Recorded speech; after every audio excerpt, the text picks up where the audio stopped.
Good evening, friends. Tonight's story takes us to a quiet corner of the Pacific Northwest, where one of history's strangest near conflicts unfolded. Not over gold or land or power, but over a pig. Yes, really, a pig. We're calling this episode The Quietest War Never Fought, How a Pig Almost Started a War. Before we begin, if you find peace in these slow walks through forgotten history, feel free to like the video and subscribe, but only if it genuinely adds something to your night. And let me know in the comments where you're listening from and what time it is. I always love seeing this sleepy little community from around the world. Now, take a breath, dim the lights, maybe turn on a fan or a soft hum in the background, whatever helps you settle in. And let's drift back to San Juan Island, where patience, not power, shaped the ending of a war that never really began. In the far northwestern corner of what is now the United States lies a quiet stretch of land that few people today think twice about. A modest island, blanketed in evergreens, surrounded by chilly blue waters and distant mountain silhouettes. It's a place more familiar to migrating birds and local fishermen than to diplomats or generals. Yet, more than a century ago, this quiet island nearly sparked an international war. This is the story of a forgotten standoff, one so absurd, so unbelievably calm, and yet so close to catastrophe that it became known as the Pig War. No shots were fired. No lives were lost, but two powerful nations stood on the brink of war, all because of a single black pig and a patch of potatoes. As strange as it sounds, it truly happened, and for the next 2 hours you'll drift into one of the most unusual and strangely peaceful chapters in history ever told. It all began in 1846. The United States and Great Britain were locked in yet another disagreement, this time about territory in the Pacific Northwest. The stakes were high. Land meant power, resources, and strategic advantage. Neither side wanted war. Just a few decades earlier, they had fought the War of 1812, and the memory was still fresh. So they turned to diplomacy. They signed what became known as the Oregon Treaty, a document meant to draw a peaceful, final line between British Canada and the expanding United States. The treaty, at least on paper, sounded simple. The border would run along the 49th parallel of latitude to the middle of the channel which separates the continent from Vancouver Island, and then southerly through the middle of the said channel and of Fuca Straits to the Pacific Ocean. But there was a catch. The treaty mentioned the channel as if there were only one. In fact, there were two navigable channels between Vancouver Island and the mainland, the Haro Strait and the Rosario Strait, and in between them sat a quiet group of islands known as the San Juan Islands. This small archipelago, including the now infamous San Juan Island, became the center of a diplomatic ambiguity. The British favored the Rosario Strait, placing the islands under British control. The Americans, not surprisingly, chose the Haro Strait, making the islands U.S. territory. And so, both sides laid claim to the same land. For a while, the disagreement remained a low priority. San Juan Island had little strategic or economic value. It was remote, undeveloped, sparsely populated. A few British settlers lived there under the Hudson's Bay Company, tending to sheep and livestock. A handful of Americans had also taken up residence, believing they were on American soil. The island remained quiet, largely ignored, until the pigs arrived. By 1853, the Hudson's Bay Company had established a sheep ranch on the island, managed by an Englishman named Charles Griffin. He oversaw flocks of sheep, goats and pigs that roamed freely over grassy meadows. The animals sometimes wandered onto neighboring properties. Among Griffin's pigs was a particularly curious black boar who took a liking to potatoes. At the same time, an American settler named Lyman Cutler had set up a modest homestead nearby. Lyman was independent, quiet, hardworking. He grew potatoes, kept to himself, and lived a simple life. His only neighbors were pine trees, a few settlers, and the wandering livestock. One morning, in June of 1859, Lyman stepped into his garden and found his potato patch ruined. Dirt was scattered, tuber tops were chewed, and right in the middle of it all stood the same black pig, munching contentedly. It wasn't the first time. The pig had visited the garden before, but this time, something snapped. Lyman fetched his rifle and shot the pig. The pig died instantly. Lyman later said he regretted it, but at the time, it felt necessary. The potatoes were his winter supply, and he'd had enough. Charles Griffin, understandably furious, demanded compensation. That pig, he claimed, was a prized British breed, worth over $100.00. Lyman countered with a $10.00 offer. Griffin rejected it. What should have been a local dispute over livestock quickly turned into a question of national sovereignty. Lyman complained to American authorities, claiming harassment by foreign agents on U.S. soil. Griffin filed a complaint with British officials, claiming a British subject's property was destroyed by an American on British land. Neither side saw this as minor anymore. It had become political. The nearest U.S. military authority was General William S. Harney, known for his fierce temper. When Harney heard about the pig incident, he saw an opportunity. He ordered troops to San Juan Island under the command of Captain George Pickett, a young officer who would later become famous for his role in the Civil War. Pickett arrived with 66 American soldiers. He established a camp, raised the U.S. flag, and declared the island American territory. The British responded. They dispatched 3 warships under Captain Geoffrey Hornby. British Marines prepared to land. For a few tense days, the two sides stared each other down. Guns were loaded, flags were raised, tempers ran high. It would have taken only one misunderstanding, one accidental shot, to ignite a war. But that shot never came. Admiral Robert Baines, commander of the British naval forces, arrived to assess the situation. Upon seeing the absurdity, he made a now famous remark. "It is not worth the life of one British subject to go to war over a squabble about a pig." His calm decision de-escalated the conflict. Meanwhile, the United States sent General Winfield Scott, an experienced negotiator. He met with Baines. Together they reached a temporary agreement. Both nations would maintain a military presence, but in separate camps. The final border decision would be left to higher authorities. And so the island entered a bizarre period of joint occupation. British soldiers on one side, American soldiers on the other. They drilled, cleaned weapons, raised flags, but they never fought.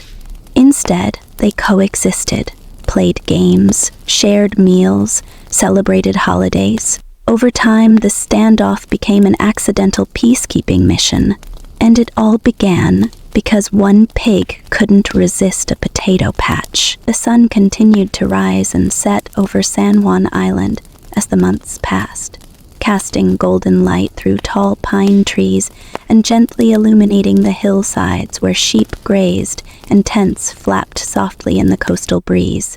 Life settled into a quiet rhythm.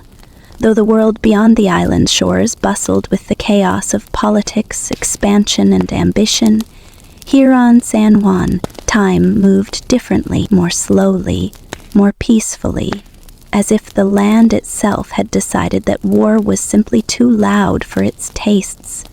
With the immediate threat of violence behind them, the soldiers stationed on the island began to adjust to their strange new reality.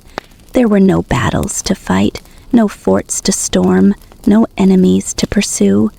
Only the daily tasks of maintaining order, writing reports, and keeping themselves occupied. The British and American camps were located on opposite ends of the island.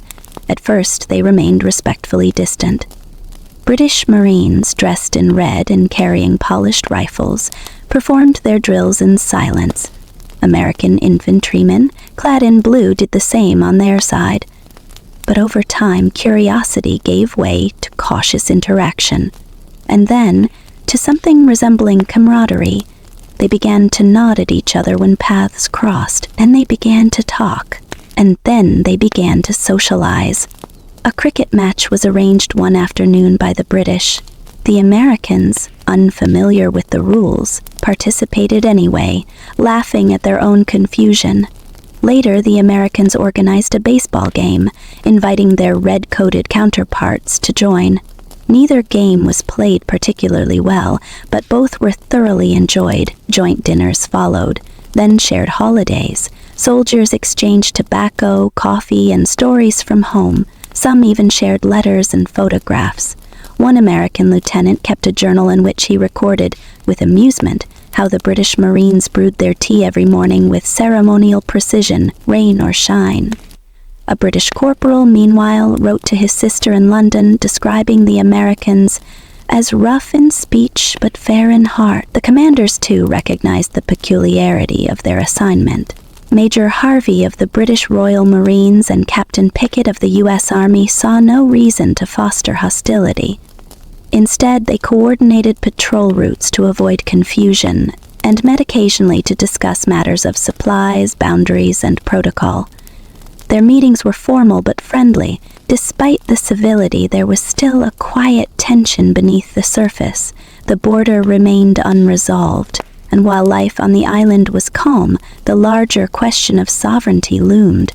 Both sides were under orders to remain alert, to maintain a presence, and to represent their nations with dignity and strength. Officers were rotated out. New units arrived. Some soldiers stayed for months, others for years. The island became a sort of military purgatory. Neither war nor peace, but something suspended in between. For the men stationed there, it was an unusual assignment. Some found it dull, others found it strangely comforting. San Juan Island itself played a role in their transformation. It was a place of rare beauty. In the spring, wildflowers dotted the meadows. Deer moved quietly through the forests. Eagles soared overhead. At night, the stars were so bright they seemed close enough to touch. The soldiers, many of whom had come from crowded cities or war-hardened landscapes, found themselves drawn into the island's serene rhythm. One story that circulated among both camps involved a pig. Not the infamous one that started it all, but another. A local settler had taken to raising pigs on the edge of the American camp, and one of the animals frequently wandered into the British camp, causing minor chaos. Rather than raise a complaint, the British Marines began feeding it scraps and gave it a nickname, Ambassador. The pig, apparently unaware of its diplomatic title, would wander freely between both camps, often returning to its pen only at dusk. It became something of a mascot, a gentle reminder of the absurdity that had brought them all there. The men joked that the next treaty should be negotiated by pigs, who seemed far better at crossing boundaries without incident. The presence of women and children was rare but not unheard of. A few settlers brought their family, adding a layer of domestic life to the island's strange mixture of tension and tranquility. Children were seen picking wildflowers or skipping stones by the water's edge.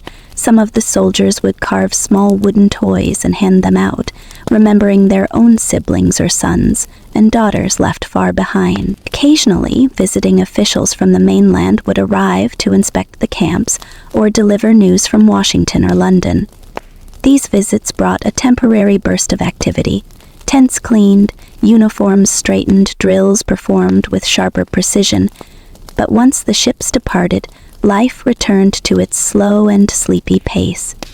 Nature continued her work uninterrupted. Salmon swam through nearby streams. Fog rolled in from the coast, painting everything in a soft gray hue, and through it all the soldiers remained at their posts, waiting. The lack of conflict did not mean the absence of vigilance. Both nations were aware that any sudden act of aggression could shatter the fragile peace. Soldiers kept their rifles clean, their formations tight, and their tempers even. It was a delicate balance, an unspoken agreement between two sides who had every reason to fight and every reason not to. News of the peaceful occupation reached officials back home. In Washington, President James Buchanan was relieved that the situation had not escalated. In London, Queen Victoria's government appreciated Admiral Baines's restraint. Still, neither side was ready to concede the boundary. Occasionally, visiting officials from the mainland would arrive to inspect the camps or deliver news from Washington or London. These visits brought a temporary burst of activity. Tents cleaned, uniforms straightened, drills performed with sharper precision. But once the ships departed, life returned to its slow and sleepy pace. Nature continued her work uninterrupted. Salmon swam through nearby streams. Fog rolled in from the coast, painting everything in a soft gray hue, and through it all the soldiers remained at their posts, waiting. The lack of conflict did not mean the absence of vigilance. Both nations were aware that any sudden act of aggression could shatter the fragile peace. Soldiers kept their rifles clean, their formations tight, and their tempers even. It was a delicate balance, an unspoken agreement between two sides who had every reason to fight and every reason not to. News of the peaceful occupation reached officials back home. In Washington, President James Buchanan was relieved that the situation had not escalated. In London, Queen Victoria's government appreciated Admiral Baines's restraint. Still, neither side was ready to concede the boundary. The dispute dragged on. Negotiations stalled, maps were redrawn, debates were held, but no final decision came. And so the joint occupation continued. In this unusual bubble of peace, the island became a living paradox. Soldiers trained for war while making friends with the enemy. Flags from two different nations flew within sight of one another, yet neither claimed victory. It was a chapter in history where diplomacy, restraint, and human decency managed to hold the line. Years later, when some of these men looked back on their time on San Juan, they remembered it not as a failure or a hardship, but as a quiet interlude in their otherwise turbulent lives. It was a time when, instead of shedding blood, they shared bread. Instead of firing shots, they exchanged stories. The war that never was had left its mark, and the next steps in this peculiar episode would come not from muskets or ships, but from pens, patience, and the enduring question, who, in the end, would own the island? But that answer, like so much else in this tale, would take its time. And the island waited, as it always had.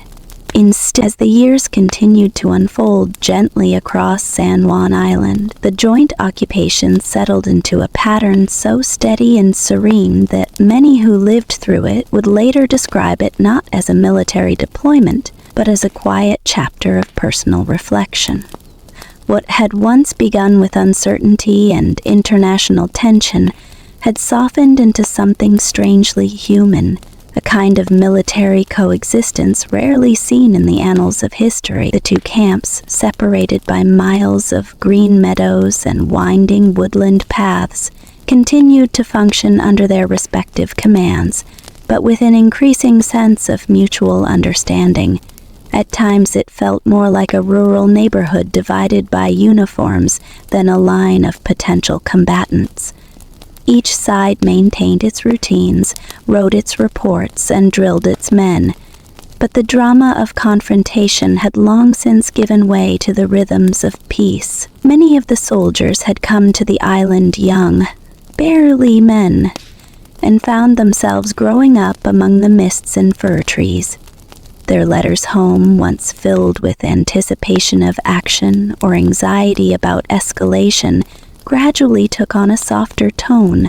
They described foggy mornings, meals shared in the open air, wildlife encounters, and long conversations about life, family, and the things they miss. One American sergeant wrote to his wife, "It is a curious thing to prepare for war and yet wake each day to birdsong and the sight of your would-be enemies tipping their hats across the hill." The island itself encouraged reflection. There were no saloons or busy town squares, no bustling supply depots or iron foundries. The greatest spectacles were sunsets stretching over the strait and the occasional pod of orcas cutting through the sea with quiet majesty. In this way, the island invited stillness. It offered time to think, and the men, soldiers by name but not by necessity, took it. One of the quiet bonds formed between the camps was over shared labor. Roads were improved jointly. A path that connected the two encampments was widened and smoothed by teams from both sides, who, after sweating through a long day's work, would often sit together swapping rations and jokes. A log bridge built over a shallow creek became a favorite meeting place, a symbol of cooperation, built with axes instead of argument. On Sundays, the sounds of hymns drifted from both directions, sometimes overlapping in the air to form an accidental harmony.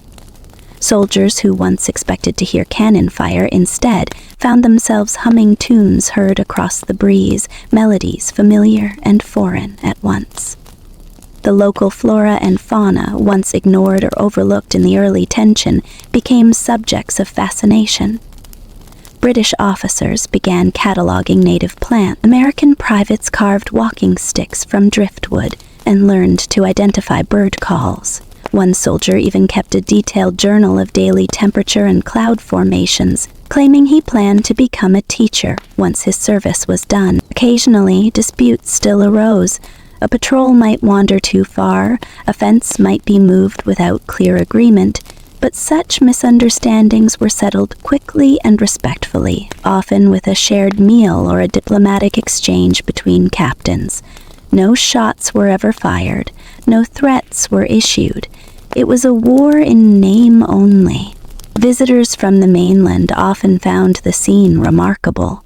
A British naval historian described the island as an accidental utopia forged by hesitation. An American newspaper editor who visited the camps reported, "If only all border disputes could be settled with as much grace, perhaps the history of our continent would be written with less blood." Supplies came on schedule, if slowly. Weather remained a constant variable. Winters were wet and gray, but the soldiers adapted, constructing better roofs for their tents and reinforcing their chimneys. Rain became less a nuisance and more a background presence, part of the daily atmosphere. As the joint occupation stretched into its 6th year, it became clear that the arrangement was sustainable indefinitely. But it was not ideal. The soldiers, while peaceful, were caught in a state of limbo. They represented two powerful empires who still had not settled their claim, and that uncertainty, though quiet, weighed on all of them. Back in Washington and London, discussions continued in fits and starts. Politicians referenced the situation in speeches, but it was rarely treated as urgent.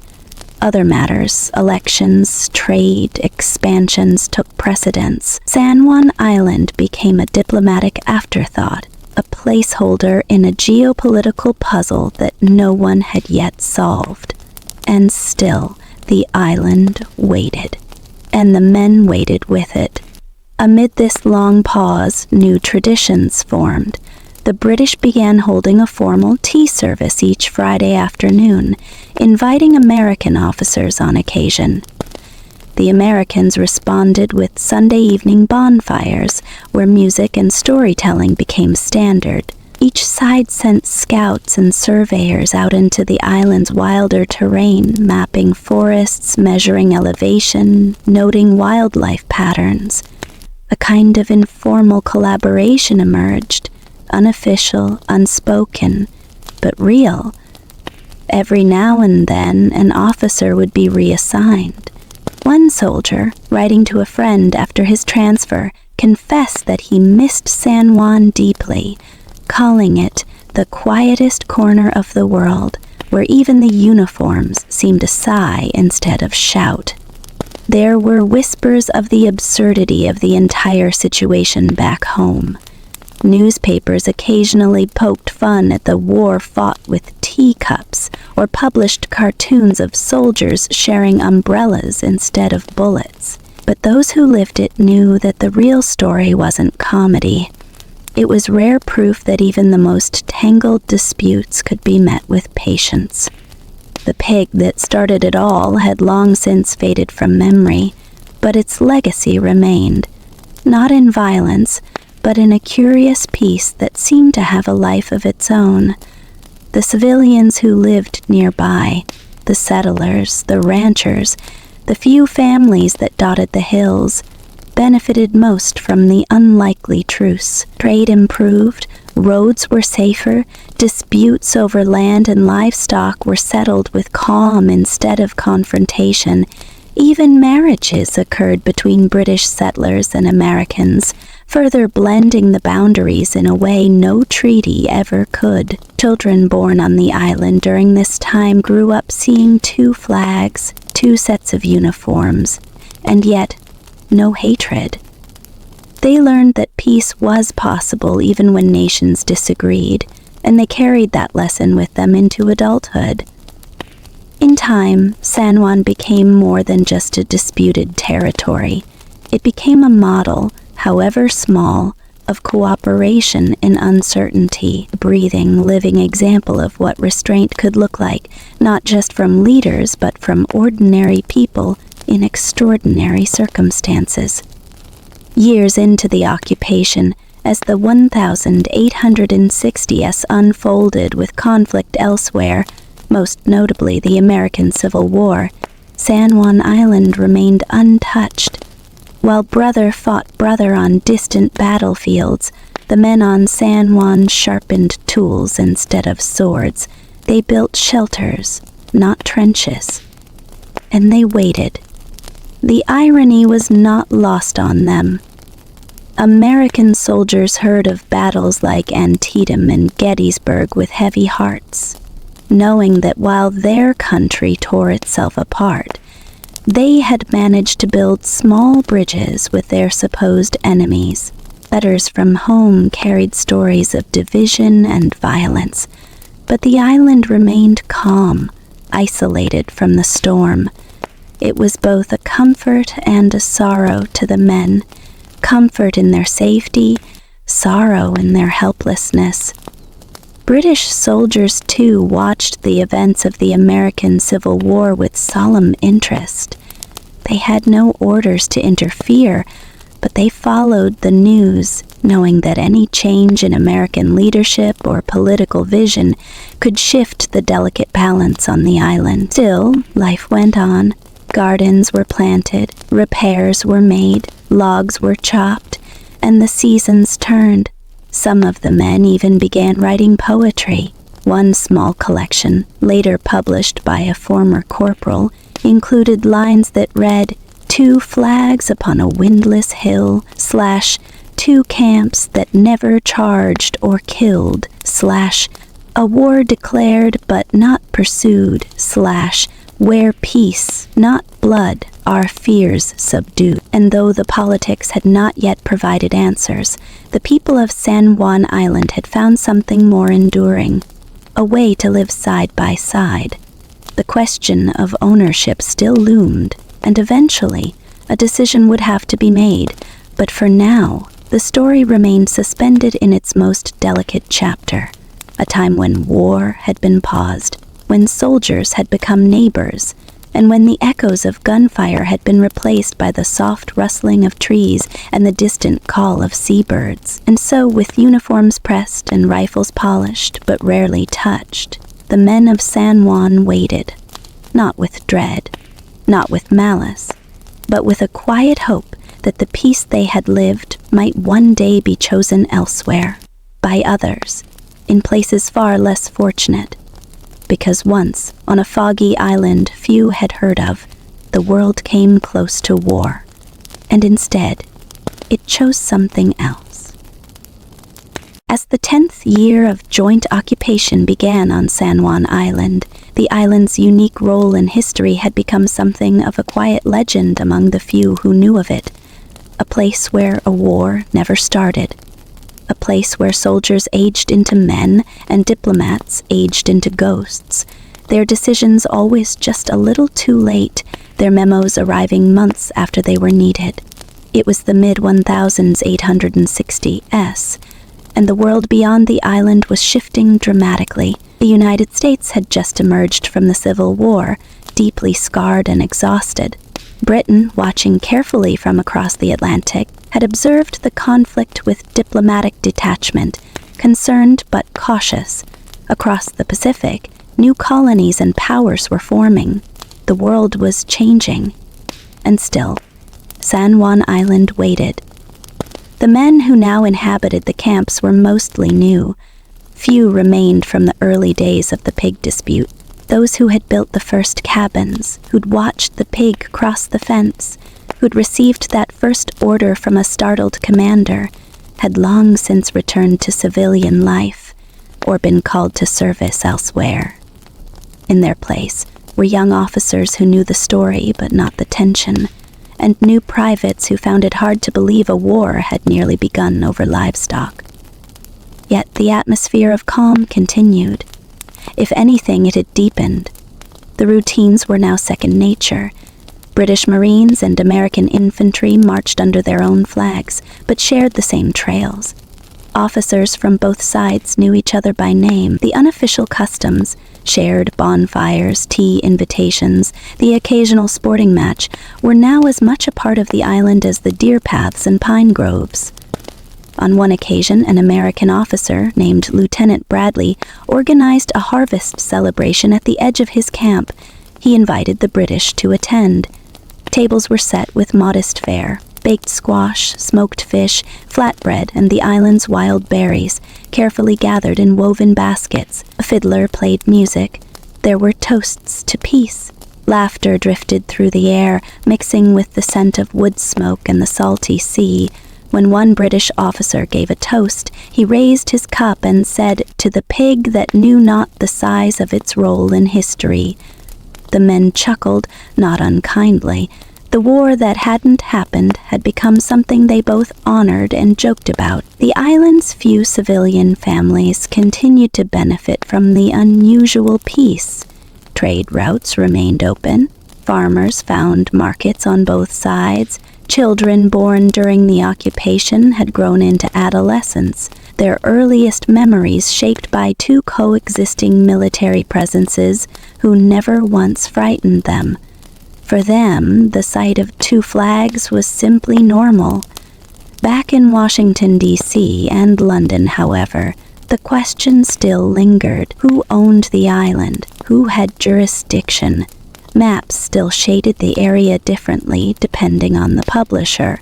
Cartographers scratched their heads, diplomats circled back through old notes, and envoys suggested meetings that never quite occurred.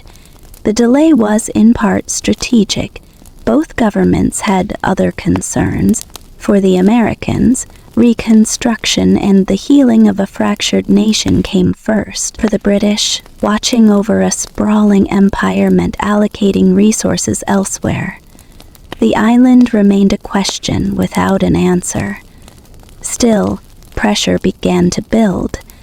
A few land disputes between settlers, mostly over property lines and grazing rights, brought attention back to the island. Courts hesitated to intervene, unsure which nation's laws applied.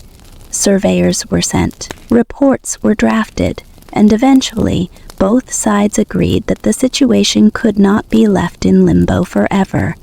It was in 1869 that the first serious diplomatic proposal emerged. The United States suggested arbitration, an outside party to assess the treaty's wording and decide once and for all which channel the boundary should follow. Britain, though cautious, agreed. The matter would be presented to a neutral figure, one who would carry neither the bias of an American nor the pride of a British subject. They chose Kaiser Wilhelm I of Germany, a monarch known for his discipline and formality. He was seen as neutral, respected by both powers, and unlikely to be swayed by sentiment. It was a bold decision. One of the most peculiar land disputes in Western history would be settled by a man who had never set foot on the island, and likely never heard of it until the case was brought to his attention. News of the arbitration caused a quiet stir among the soldiers. They had lived on the island for years, some long enough to call it home, and now their time there might soon end. Camp commanders received instructions to continue as usual, but there was a shift in the air, as if the island itself sensed change was coming. During the months that followed, both Britain and the United States assembled documents. Maps, logs, letters, treaties, and survey notes were gathered and shipped to Berlin. Arguments were prepared, histories were translated. The fate of San Juan Island would rest not on the actions of the men who had walked its shores, but on the careful reading of documents in a palace thousands of miles away. Meanwhile, the soldiers waited. The mood remained calm but contemplative.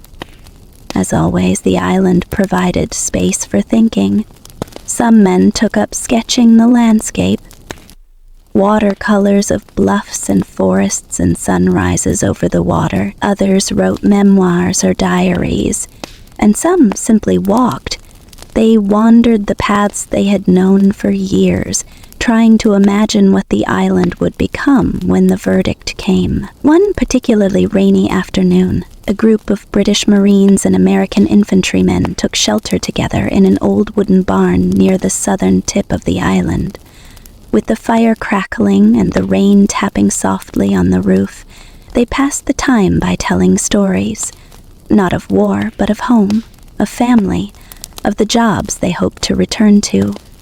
One man spoke of a bakery he wanted to open, another of teaching young boys how to read, a third shared that he'd never even left his home province until the military sent him to San Juan. To pass the long days, soldiers from both camps developed an informal study circle. They met every other week to read aloud from shared books, Shakespeare, Bible verses, even political pamphlets from their home countries. They debated ideas respectfully, taking care to listen more than they spoke. Over time, these gatherings became cherished moments of mental stimulation and mutual respect. Some evenings, men composed music together.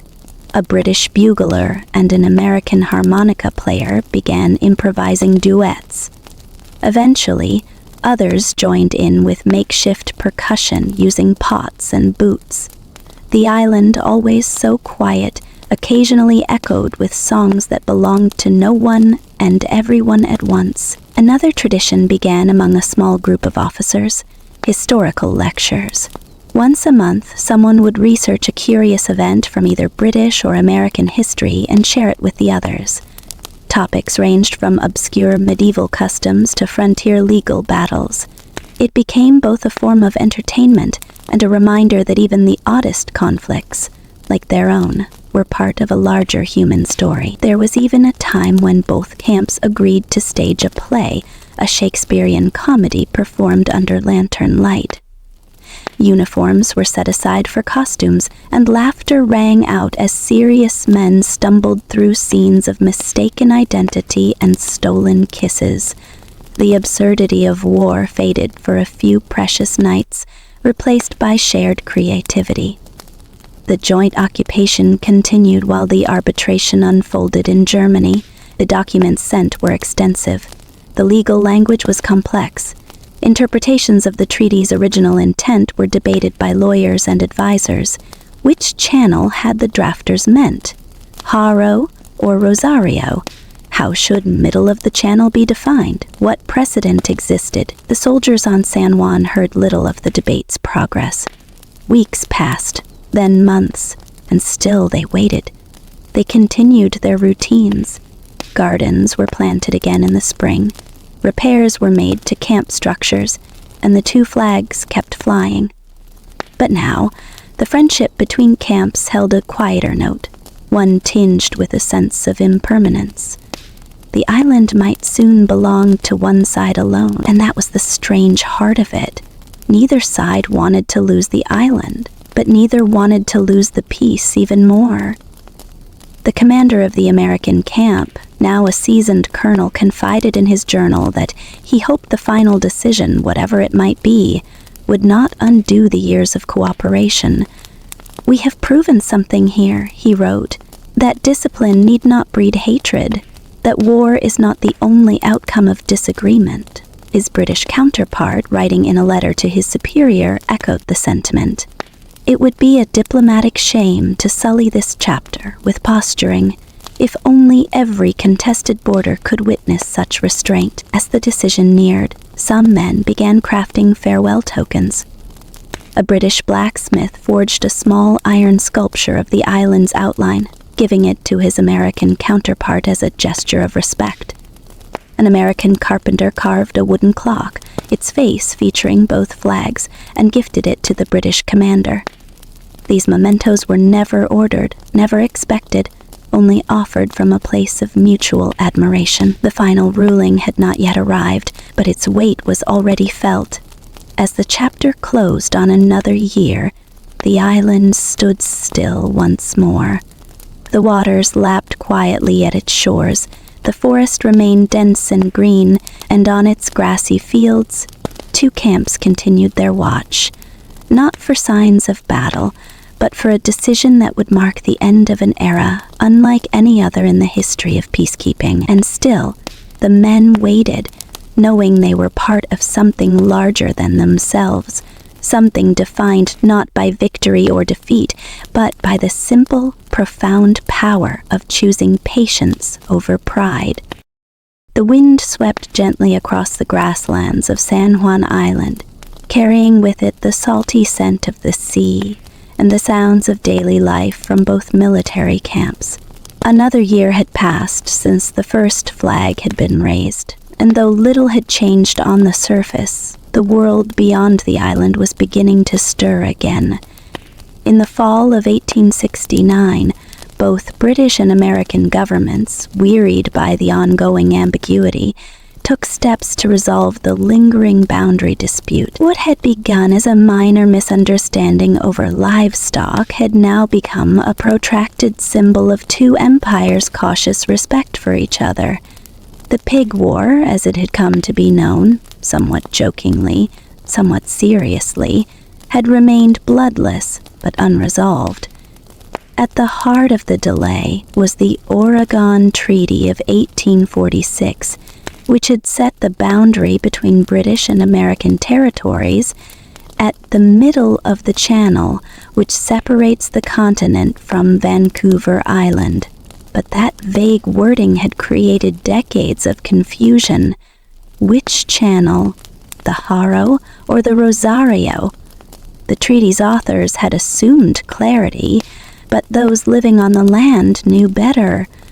The land was complicated, the waters even more so. Over the years, both sides had conducted surveys, exchanged diplomatic notes, and appealed to each other's better judgment. But national pride often outpaced logic, and so, while the soldiers made peace on the ground, politicians dithered over the final call.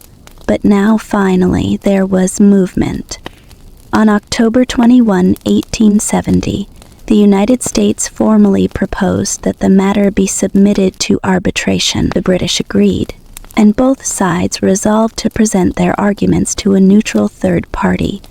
After some negotiation, they settled on Kaiser Wilhelm I of Germany as the arbitrator. The selection was made not out of affection, but out of pragmatism.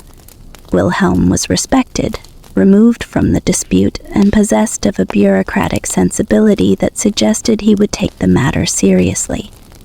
Back on San Juan Island, the news of the arbitration spread quickly. It brought a mixture of excitement, uncertainty, and quiet reflection. The soldiers had grown accustomed to their life on the island. For many, it had become a second home. Now, the end might be near.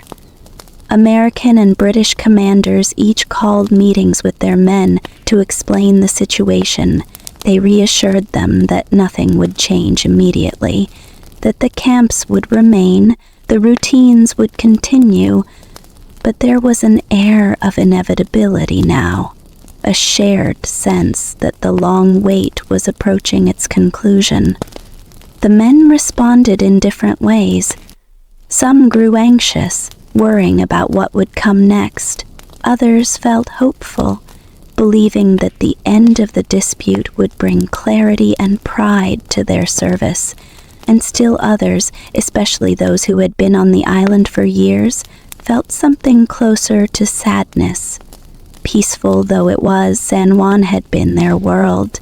The friends they had made, the landscapes they had come to know, the rhythms of life they had embraced, all of it was now threatened by the prospect of change. In both camps, journals were filled with reflections.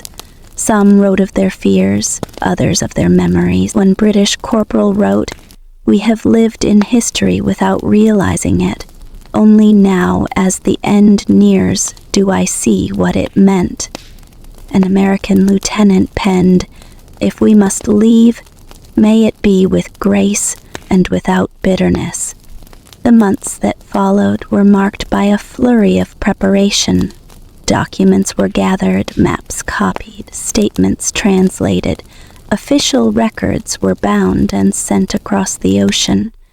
From London and Washington, crates of evidence were shipped to Berlin, where the German emperor's advisors would begin the arduous task of reviewing the case. Kaiser Wilhelm appointed a commission of legal experts, men skilled in international law and treaty interpretation, to study the material and offer a recommendation. Though Wilhelm would deliver the final verdict, it was this commission that would do the heavy lifting. Meanwhile, on San Juan Island, life went on. The soldiers continued their daily routines. Drills were held, supplies inventoried, gardens tended, but with every passing week, the weight of the future grew heavier. The island itself seemed to respond. The trees swayed with deeper sighs. The coastline felt more distant. The sunsets, though still golden, seemed tinged with melancholy. During this time, a peculiar event occurred that many later remembered as symbolic of the entire occupation. A storm rolled in one afternoon, fierce and fast, scattering tents and tearing through the northern woods. Both camps suffered minor damage.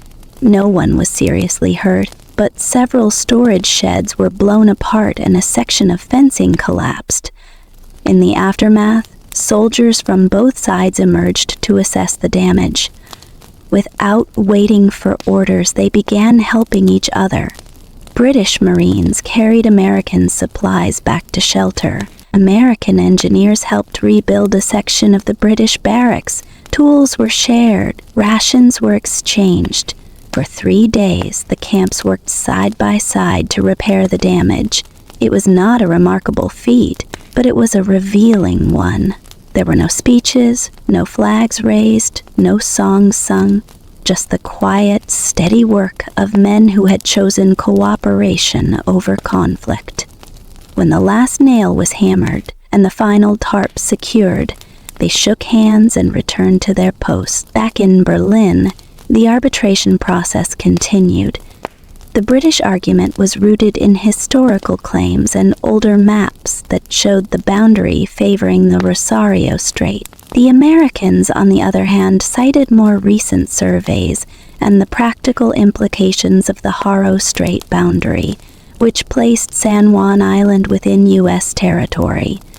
The commission reviewed everything: dozens of maps, conflicting translations of the treaty, even journals and letters from early explorers. In the end, their recommendation leaned toward the American position. On October 21, 1872, exactly 2 years after arbitration had been proposed, Kaiser Wilhelm delivered his decision. The boundary would follow the Haro Strait. San Juan Island would belong to the United States. The verdict was received with measured responses. In London, the British accepted the decision with diplomatic grace, choosing not to dispute it further. In Washington, the news was met with satisfaction, though the Pig War had long since faded from the public's imagination. It was a quiet victory in a forgotten corner of the world. On San Juan Island, the reaction was subdued. The American camp received word first. A letter arrived, followed by a courier bearing the official ruling. The commander read the verdict aloud to his assembled troops. There was no cheering, no celebration, just a quiet nod of acknowledgement. Later that afternoon, the British commander received the same news. He called his men together and informed them of the outcome. Some expressed disappointment. Others were simply relieved that the waiting was over. What followed was not an evacuation, but a farewell. In the weeks that followed, the British camp began packing its equipment. Supplies were inventoried and loaded onto ships. Buildings were either dismantled or left behind. Personal items were gathered. Letters were sent home. Before their departure, the British invited their American counterparts to a final joint dinner. Tables were laid out under the open sky. Lanterns flickered in the evening breeze. Bread was broken. Stories were shared. Gifts were exchanged. A British officer presented the Americans with a hand-carved wooden plaque bearing the image of the two flags crossed in peace. An American lieutenant offered a small silver compass, engraved with the words, "In shared silence we found peace."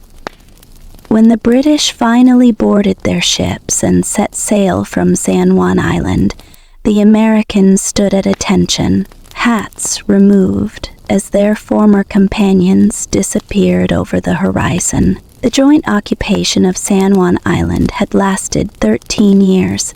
13 years of waiting. 13 years of potential conflict averted. 13 years of shared meals, shared music, and shared humanity. And when it was over, the island did not erupt in flags or parades. It simply remained what it had always been, a quiet, beautiful place where war had never come. Not because of treaties or force, but because men on both sides had chosen to wait, to listen, and to live in peace. The Pig War, they called it, but it was never really about the pig, it was about people. And the island remembers. By the 6th year of joint occupation on San Juan Island, something quietly extraordinary had taken root, not in the halls of power, but in the daily lives of the soldiers stationed there. The island, once a point of confusion and tension between two global powers, had become a kind of accidental experiment in peace. It didn't happen overnight. There were no declarations or banners, just a slow, day-by-day shift in attitude, until one morning, it was hard to tell where the rivalry had gone. British and American soldiers still wore different uniforms and answered to different flags, but the boundaries between their camps had become increasingly symbolic. Meals were sometimes shared under the same weather-worn trees, and music from one camp would often drift across the meadows to reach the other. There was laughter. There were cricket matches and baseball games. There were even quiet walks along the coast with men from both sides sharing stories of far-off homes.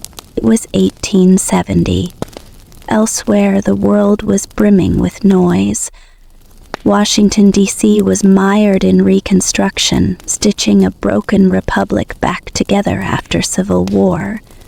London was adjusting to the swell of its empire and the revolution of machines that were reshaping entire industries. The newspapers were filled with headlines of iron, fire, and steam. And yet, here, on a quiet island in the Pacific Northwest, time moved to the rhythm of wind, waves, and boots on pine-covered soil. For the soldiers, life followed a pattern. Morning drills, midday inspections, afternoon maintenance, evening patrols. Letters from home arrived slowly, if at all, but when they did, they were read aloud in shared circles, the words wrapping around the group like the warmth of a distant hearth. Over the years, something else had taken root, a shared library. It started with a handful of books left behind by an officer returning home. Soon, more were donated. Dog-eared novels, Bibles, maps, and even scientific journals. A log cabin near the midpoint between the two camps became the unofficial reading room. Soldiers would stop by to borrow a book, swap stories, or simply sit in silence. Once American Sergeant, once a school teacher, held Sunday readings. Sometimes it was Dickens, sometimes Thoreau, sometimes a poem copied out by hand from a letter. British Marines would listen from the back, arms crossed, eyes closed. Peace found its way into the quiet between sentences.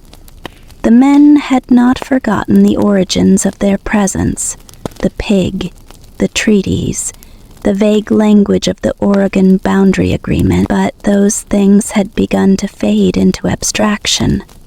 The real work was not in defending borders, it was in maintaining harmony. Of course, tension still flickered now and then. One spring morning, a settler new to the island stormed into the British camp, furious over a soldier he claimed had crossed onto his land. The situation escalated quickly, with raised voices and clenched fists. In earlier years, such an encounter might have triggered a cascade of distrust, but now it led to a meeting. Representatives from both camps and the settlers sat beneath a canvas awning. They reviewed maps, asked questions, and listened. It turned out to be a case of a misread boundary marker, no more. A new fence was constructed, with both American and British soldiers working together. When the fence was done, the men shared coffee, laughed off the morning, and returned to their routines. This was the new normal. A peace kept not by force, but by mutual agreement, by trust, built slowly, patiently, and without fanfare. New officers rotated in every year. Some arrived brimming with ambition, ready to command, ready to assert, but within weeks the island softened them. They watched the way older soldiers from both camps nodded at one another in passing. They noticed how shared patrols worked efficiently without conflict, and they learned, as those before them had, that the greatest duty here was to preserve quiet. Among the newest was a young American lieutenant, Henry Monroe. Curious, meticulous, and slightly skeptical, Monroe arrived with journals in hand and a mission to understand why nothing had happened. He had read about the pig. He had studied the treaty. He had expected tension. Instead, he found two camps that looked more like neighbors than rivals. Monroe arranged a meeting with his British counterpart, Captain Edward Browning. They met in the library, maps spread across the table, steam rising from mismatched cups of tea. "This part," Monroe said, tapping the harrow straight, "has caused nearly 3 decades of confusion." Browning chuckled. "It's almost poetic, isn't it? All this ambiguity over a stretch of water so wide and quiet." 4 days they reviewed records, treaty drafts, explorer journals, early surveys. What began as a formal inquiry turned into a dialogue. Other officers joined in. Some simply listened, some contributed. For a brief period, the library became a diplomatic roundtable of sorts, free of pressure, rich with respect. Evenings saw men carving wood, whittling birds or miniature ships. One British Marine, James Whittaker, made a habit of leaving small carvings in the library: a deer, a schooner, a maple leaf. An American private named Caleb, who had never seen a ship before San Juan, kept one in his pack as a token of friendship. Wildlife on the island had grown used to the presence of humans. Deer grazed near the tents, undisturbed. Foxes darted along the edges of the woods. Birds nested undeterred. And the pig, the original culprit, still wandered freely, a silent icon of the island's odd history. They called him Ambassador now. Children from settler families visiting the camps would ask about him. Soldiers would point toward wherever he had last been spotted, under a tree, near the dock, beside the cook's tent, always unbothered. The seasons turned. Letters arrived more regularly now. News of new railroads, of inventions like the telephone, of battles in far-off lands. The Franco-Prussian War had broken out in Europe. In America, Reconstruction continued to shape the South. And yet, on San Juan, life maintained its rhythm. One day, word arrived that the boundary issue was finally being sent to arbitration. There were no speeches, no celebrations, just nods. Just a quiet acknowledgement that the long pause might finally end. The soldiers went back to work. They filed reports, maintained the roads, repaired the roofs of their barracks. They played music by firelight, shared meals beneath swaying lanterns, and read aloud from borrowed books. They knew that arbitration meant change. One day a verdict would arrive.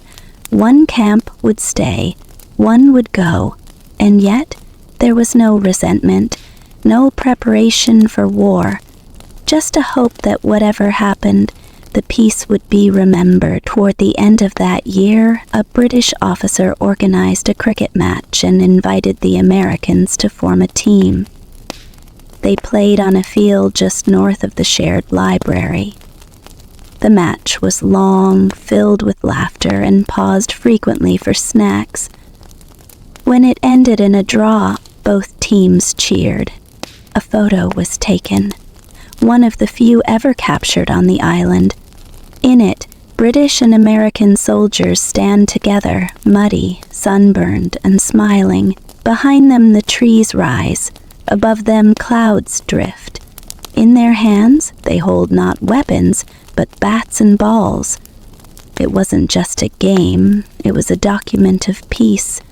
And in the background, barely visible behind a tent, the pig stood still, watching quietly. Somewhere far away, politicians debated maps, but on San Juan Island, the soldiers had already drawn their own kind of boundary. Not with ink, but with understanding. And so the 6th year passed, as the 5 before it had, quietly, patiently, without incident. Peace, when left to ordinary people, has a way of becoming ordinary itself. And that, perhaps, is the most extraordinary thing of all. By the time the 7th year on San Juan Island unfolded, the line between routine and ritual had completely vanished. The soldiers no longer treated their deployment as a temporary posting. Instead, they treated the island as home.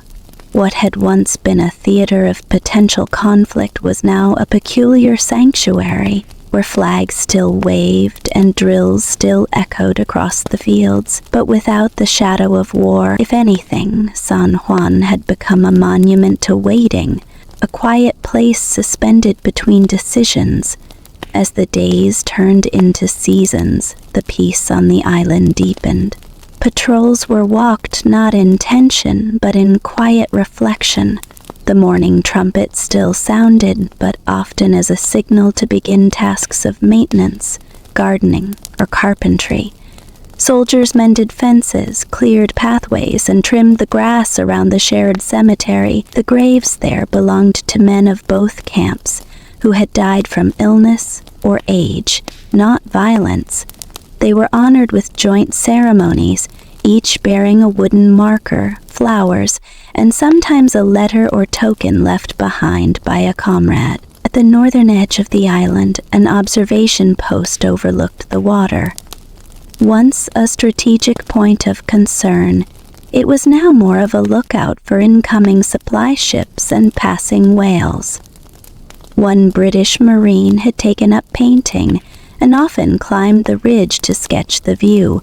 Ships gliding over the channel, seals resting on distant rocks, the sun slipping behind the horizon like a secret being kept. During this time, the shared library expanded once more. With no fresh supplies coming in quickly, soldiers had begun writing their own stories. One officer, inspired by the calm, started chronicling a fictional detective who solved mysteries across the island. Another began documenting the birds and wildlife with illustrations so detailed that settlers later used them as reference.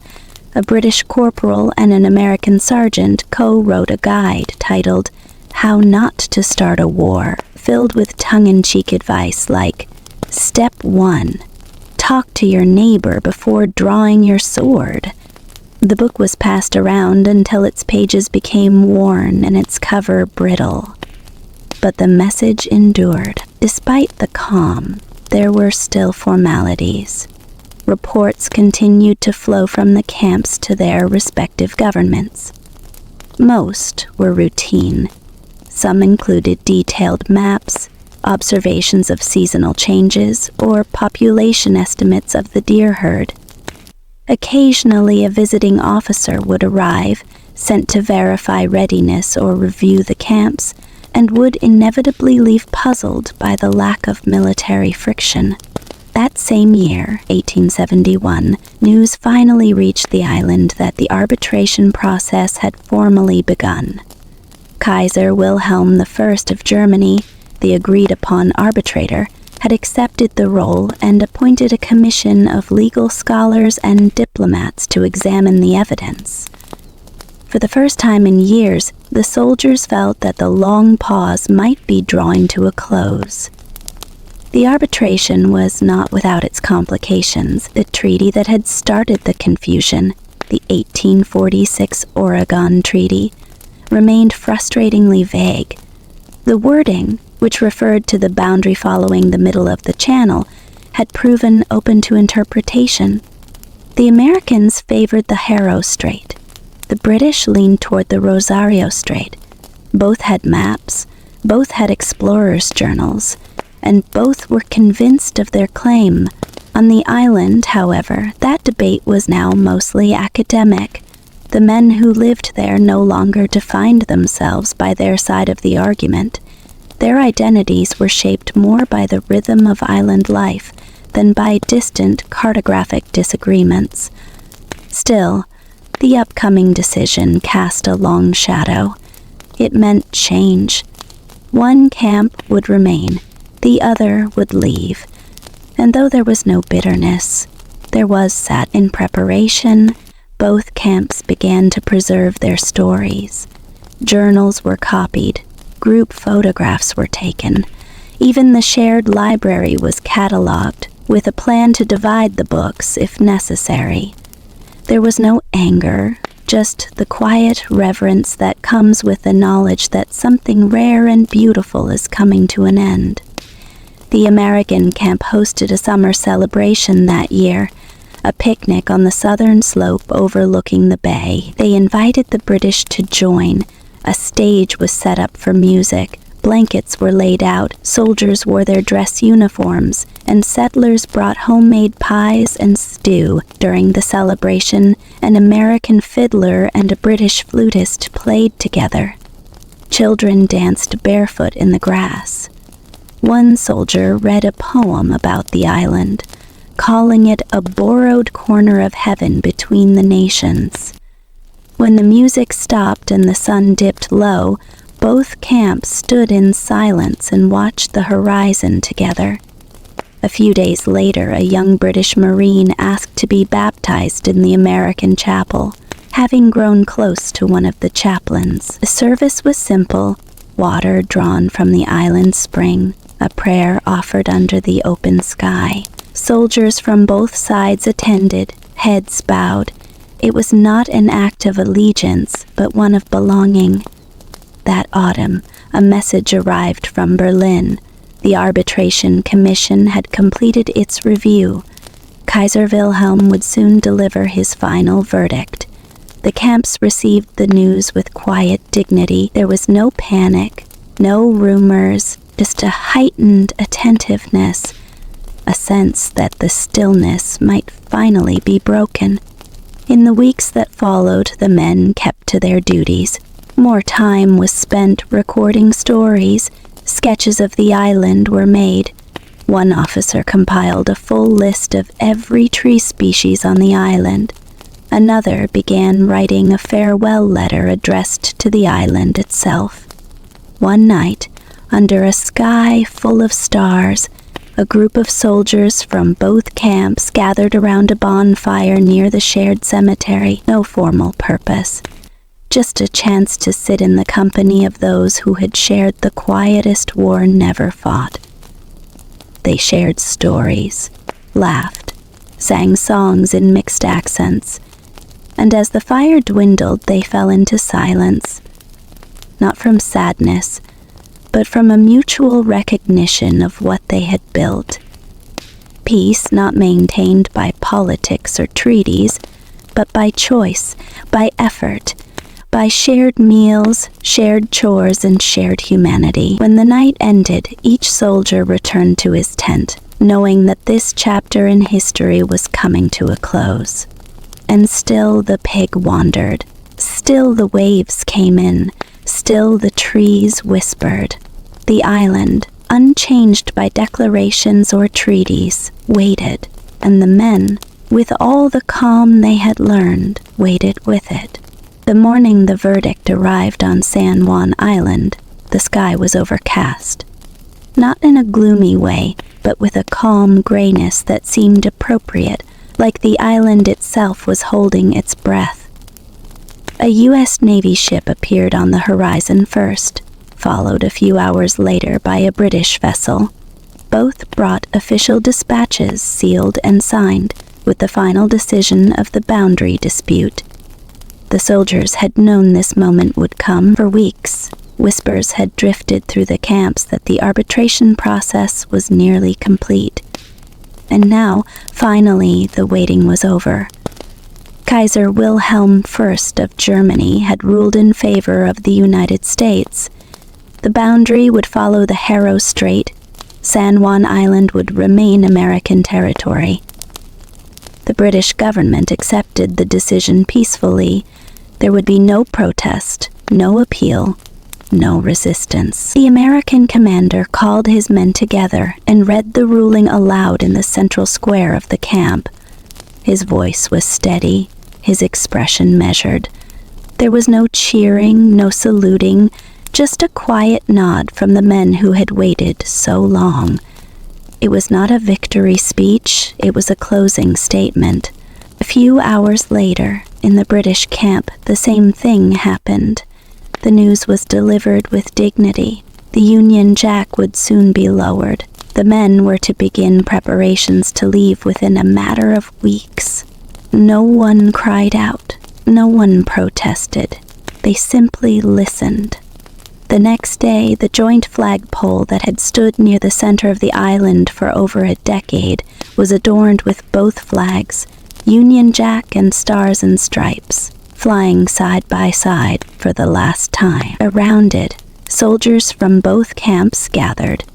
There was no ceremony, just quiet reverence. The preparations for withdrawal began immediately, but not hurriedly. Buildings were catalogued. Tools and supplies were packed. Horses and carts carried crates toward the docks. Some soldiers took the time to walk familiar paths one last time.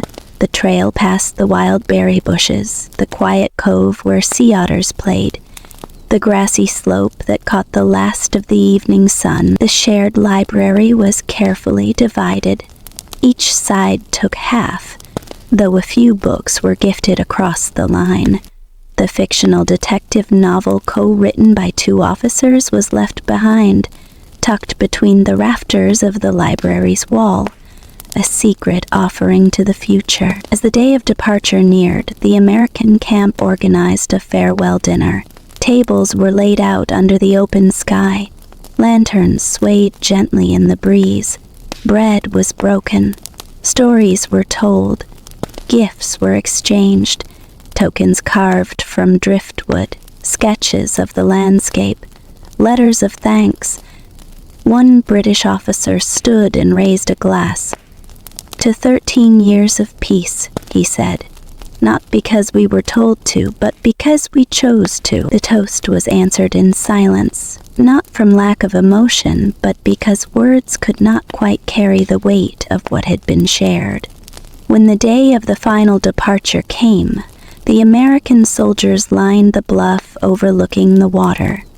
As the British troops boarded their ships, there were no commands barked, no drums played, just the soft sound of boots on wood, sails unfurling and waves brushing against the hull. The British commander turned to his American counterpart and offered a firm handshake. "You've been fine neighbors," he said simply. "And you?" the American replied. Then the ships pulled away, sails catching the wind, flags snapping gently in the breeze. On shore, the Americans stood in silent salute until the vessels disappeared beyond the curve of the coast. The Union Jack came down, the stars and stripes remained, but there were no celebrations, no displays of triumph, because victory, in this case, meant the end of something peaceful, something rare. In the weeks that followed, life on the island continued, quieter now. The American soldiers maintained the grounds, kept the buildings in good repair, and walked the same patrol routes they always had, but the absence of their British counterparts was felt like a missing harmony in a familiar song. One soldier wrote in his journal, "We lived alongside them so long, it's strange not to see their fires at night." Settlers began arriving more frequently, drawn by the island's fertile land and peaceful reputation. The joint occupation had become a story one told with pride, passed down in letters and anecdotes. Children grew up hearing about the war that never was, the pig that nearly started a global conflict, and the soldiers who had chosen patience over pride. In 1874, a small monument was erected near the old shared cemetery. It bore no names, just an inscription. "In peace we waited." Years turned into decades. The camps were eventually disbanded. The barracks fell into disrepair. The library collapsed in a storm. Trees grew tall where soldiers once drilled. The pig, old and slow, eventually disappeared. Perhaps into the woods, perhaps into legend, but his story remained. Visitors to the island, even a century later, would hear the tale, how a British soldier and an American settler nearly came to blows over a pig, how armies were called, camps were built, and then nothing. No shots fired, no blood spilled. Instead, peace. Deliberate, sustained, and humble.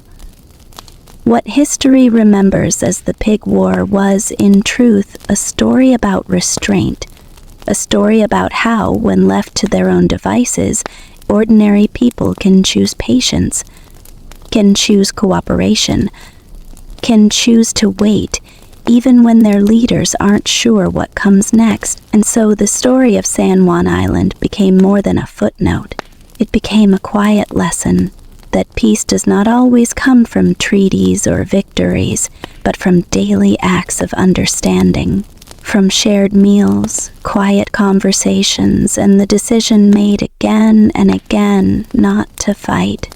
The wind still sweeps across the island, the waves still lap at the shore, and somewhere in the grass, someone swears they've seen a pig, trotting slowly past the ghost of an old flagpole, reminding us all that even the dullest spark can light the world on fire, or, if we're lucky, leave it untouched. And so ends the quietest war never fought. A war started by a pig and ended by peace. Our video ends here. I hope you enjoyed this video with peace. If you want to listen me daily, then please like and subscribe. Good night.